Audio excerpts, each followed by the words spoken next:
कि हम अपने शरीर में भस्म लगाएंगे। तो भोले बाबा ने महाराज वही कैलाश पर्वत पे भस्म पड़ी रहे मुर्दों की राख, सो बई लई और पूरे शरीर में लगाई लई।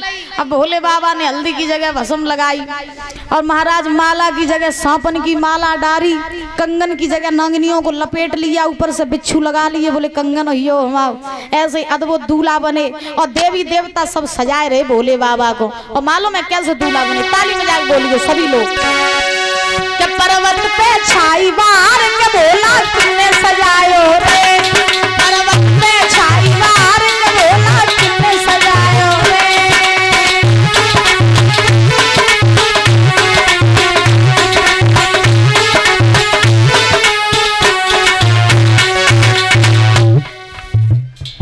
बोलो बोलो, पर्वत पे छाई बार।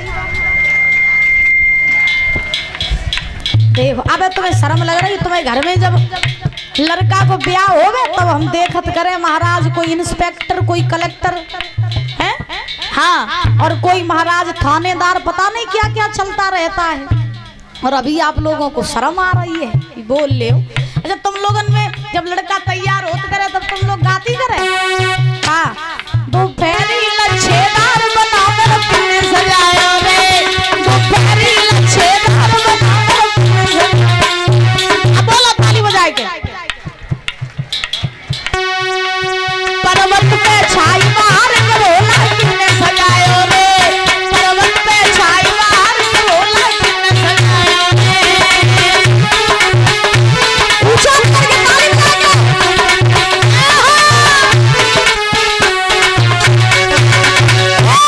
ब्रह्मा ने सजायो रे, विष्णु ने सजायो रे, ब्रह्मा ने सजायो, ब्रह्मा ने सजायो रे, विष्णु ने सजायो रे, ब्रह्मा ने। नारद के बाबे नार के भोला किन्ने सजायो रे, नारद के बाबे नार के भोला किन्ने सजायो रे।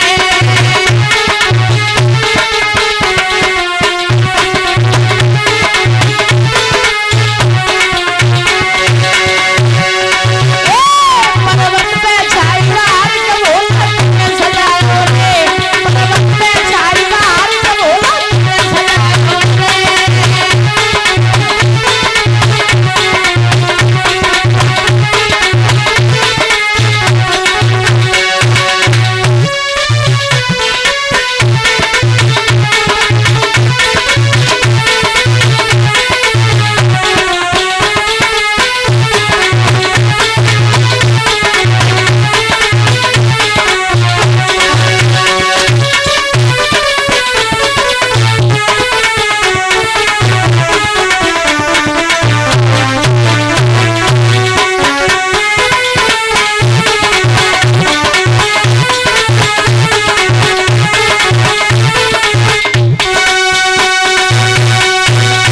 आज महाराज भोले बाबा दूल्हा बने। आवाज तो उसकी बिल्कुल चली गई, आवाज बढ़ाओ उसकी, मैन माइक की। आज सुखदेव जी महाराज समझा रहे हैं राजन परीक्षित, भोले बाबा दूल्हा बने महाराज। अब जब दूल्हा बन गए तो कैलाश पर्वत पर जितने भूत प्रेत रहे उन भूतन ने देखो कि भोले बाबा बारात लेके जा रहे, तो क्यों ना इनकी शादी में हम भी चले। तो जितने भूत प्रेत रहे वो सब कैलाश पर्वत पे आए और कैलाश पर्वत पे आए के सब भूतन ने भोले बाबा से कही, बोले कहाँ जा रहे हो बाबा? तो भोले बाबा बोले हम जा रहे ब्याह करने बारात लेके। भूत प्रेत बोले हम भी चलेंगे। भोले बाबा बोले चलो। सो सबरे भूत प्रेत महाराज बारात में जावे काजे तैयार बहे। अब देवतन ने कही भोले बाबा तुम जब बताओ, एक तो तुम इतने भयानक तो दूल्हा बने और फिर तुम इन भूतन की बारात तैयार कर रहे हो, नगर में तो बजाय दे जाओ कोई बिटिया तुम्हारे संगे ब्याह नहीं करे, एक बार शादी करके घरे आ जा, फिर इन भूतन को बेशक ससुराल में ही परा रखियो, कोई दिक्कत नहीं है, आज न ले जाओ। भोले बाबा बोले तुम्हें छोड़ दी लेकिन सेना को नहीं छोड़े। हाँ सेना को तो लेके जाइए। अब भूत प्रेत बड़े खुश हैं। अब भूतऊ कैसे, कहू के हाथ तो कहू के पाए नहीं, कहू के पाए तो हाथ नहीं, मूड है तो महाराज शरीर ही नहीं, शरीर है तो मूड ही नहीं। अब ऐसे भूत प्रेत कोई भांग को नशा कोई काऊ को नशा। अच्छा कहते हैं ना वीआईपी ले जाइयो परीक्षित जी महाराज, बारात कितनी वीआईपी ले जाइयो, और बारात में जलो 2-4 पीवे वाले नहीं हो तो बारात तो शोभा नहीं देते हैं। सही बात है, बारात में 2-4 ना होवे पीवे वाले तो बारात शोभा नहीं देते। और ये महाराज किसी ने लिखा है बड़े सुंदर शब्दों में, गौर करना कि जंगल मोर के बिना और जेल है चोर के बिना, और दादा सुनी है बराई पे दारू खोर के बिना, जंगल मोर के बिना जेल है चोर के बिना, भैया सुनी है बराई पे दारू खोर के बिना।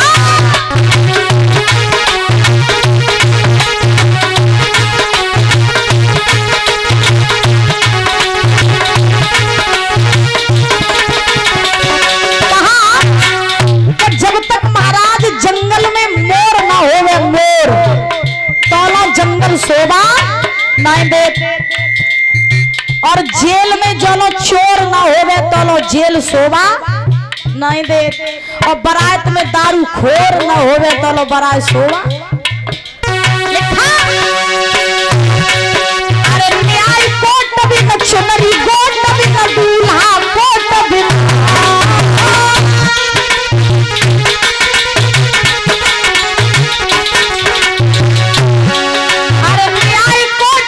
चुनरी, गोट बिना दूल्हा, कोट बिना, और सास बहू के पीछे न भोजन, लखोना रविना, जंगल हो जंगल मोर के बिना, जेल चोर के बिना, दादा सूली है बराई पे दारू खोर के बिना।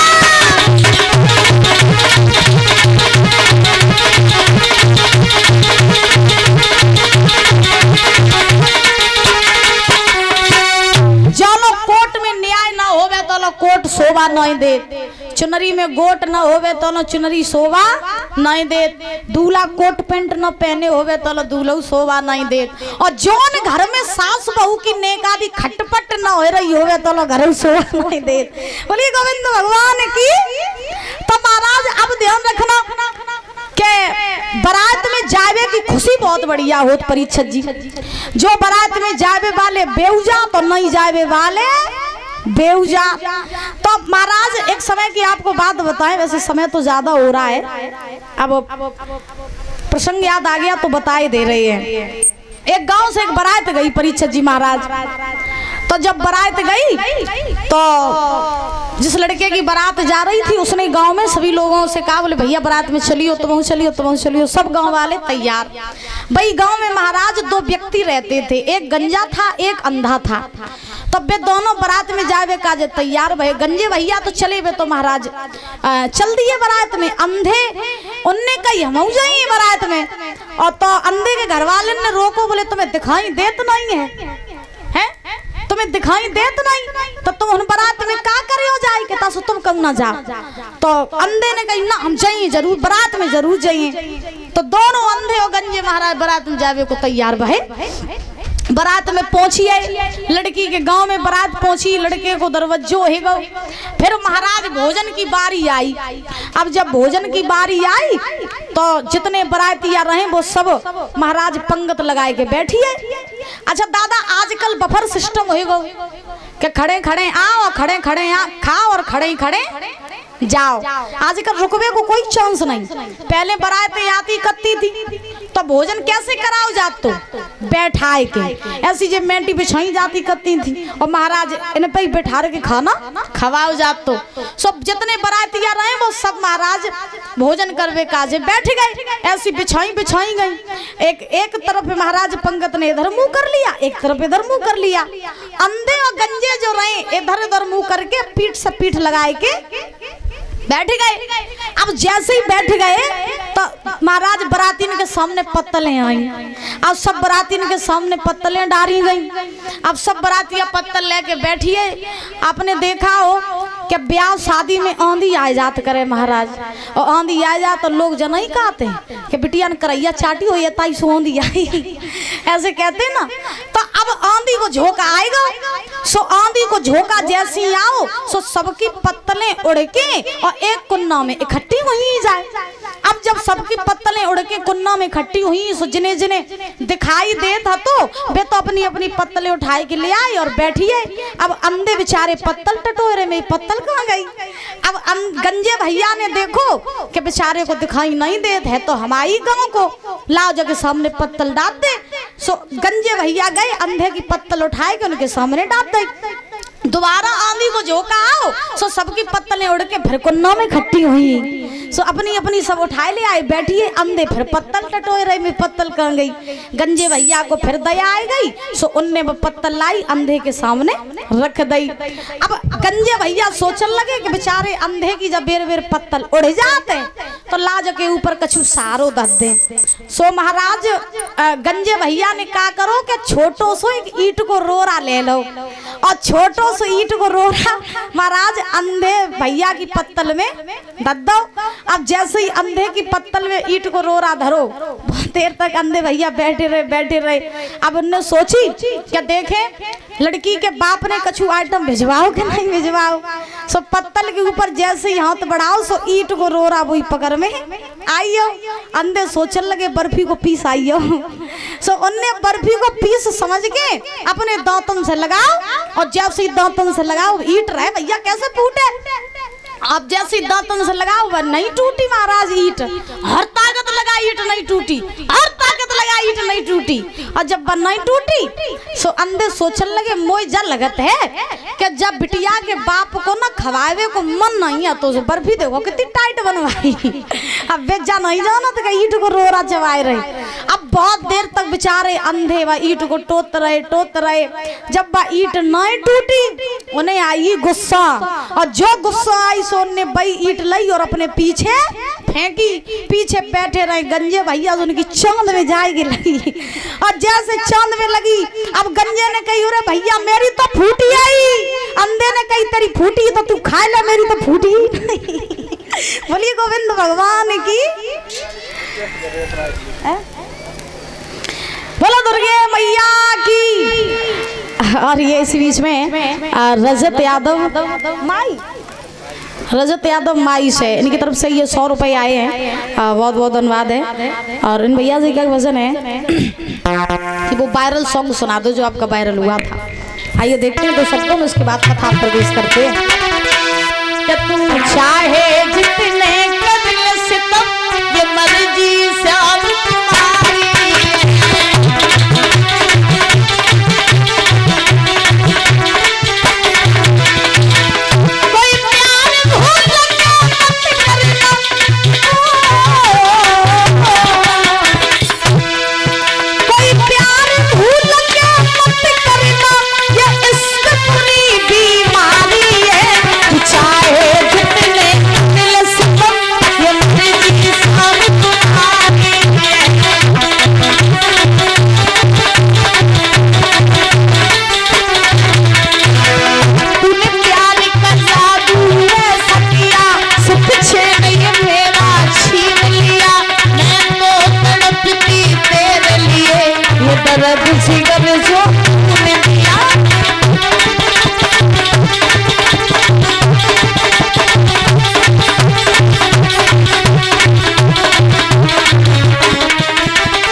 भोले बाबा की बारात चली, आगे आगे देवी देवता, बीच में भूत प्रेत, और सबसे पीछे नंदी पे सवार हमें भोले बाबा। और जब बारात चली है सभी लोग बड़े खुश हैं, प्रसन्न हैं, और बारात में जा रहे हैं। भूत प्रेत आज नाच रहे हैं, और जब नाच रहे हैं तो मालूम है बारात कैसे चली। धीरे धीरे धीरे धीरे जाई रही रे भोले की बरतिया, धीरे धीरे धीरे धीरे जाई रही रे भोले की बरतिया।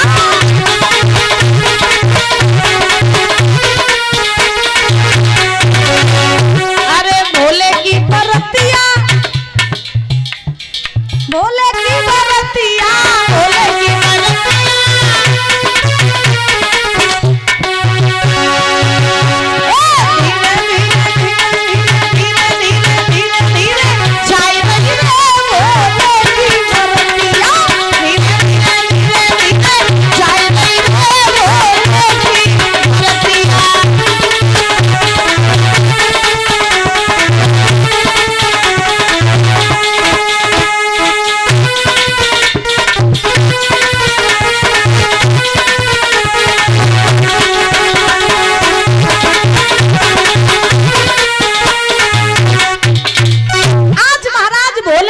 की बारात चली। सुखदेव जी महाराज समझा रहे हैं राजन परीक्षित। बारात चलते चलते चलते चलते पहुंची कहाँ? हिमांचल नगरी में। अब जब हिमांचल नगरी में बारात पहुंची तो अब आपने देखा हो कि गांव में अगर काऊ बिटिया की बारात आवे तो सबसे पहले ना जो छोटे छोटे लली लला बारात देखन जात, तो हम छोटे आते हम जाते, अब बड़े हुई अब नहीं जाते। हाँ, तो महाराज क्या हुआ कि जैसे ही गांव में बारात आई,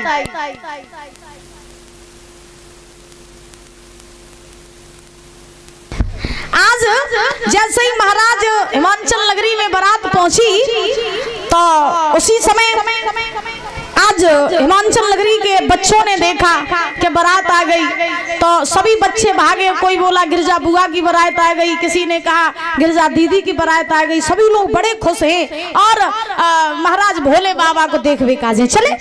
अब जैसे ही बाराती ने ढेंगा पहुंचे बच्चा तो का देखो कि आगे आगे तो देवी देवता होते तो वे तो सुंदर होते हैं।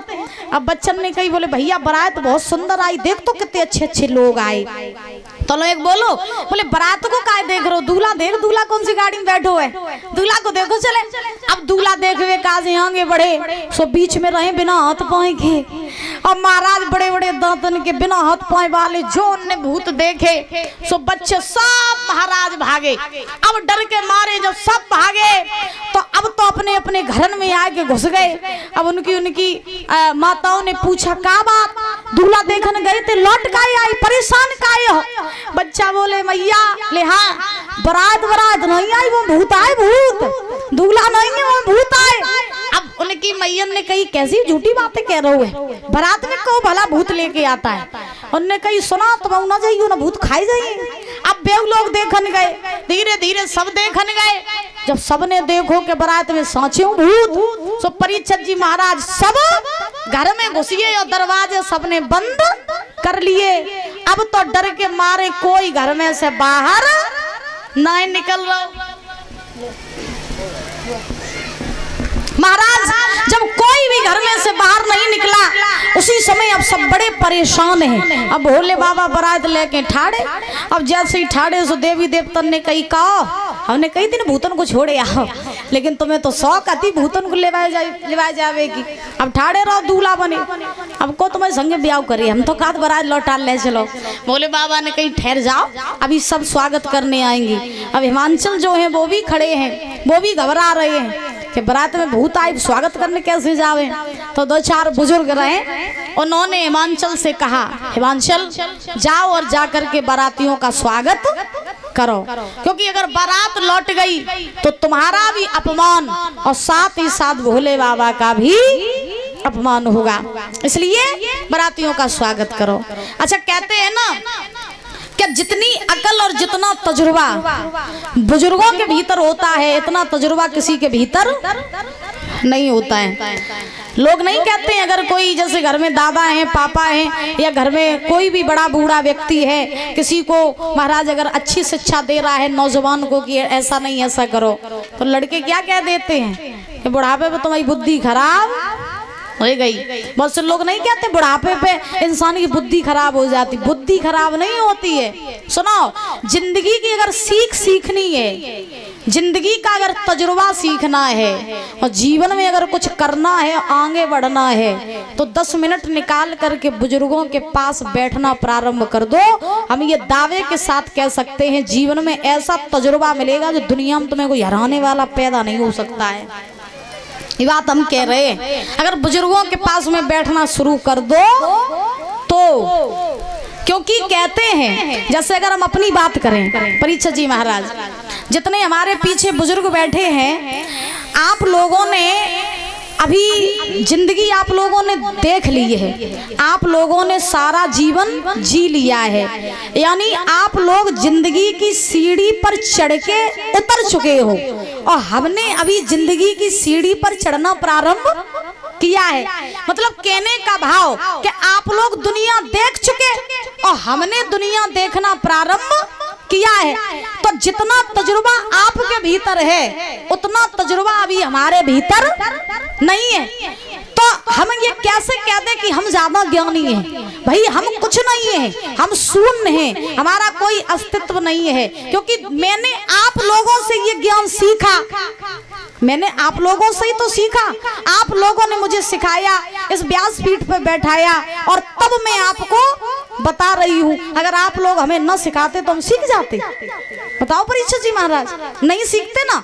तो जीवन का जो अनुभव सीखना है, जीवन में अगर कुछ करना है तो बुजुर्गों के पास में बैठना बहुत जरूरी है। समझ रहे हो? बहुत जरूरी है। बोलो गोविंद भगवान की।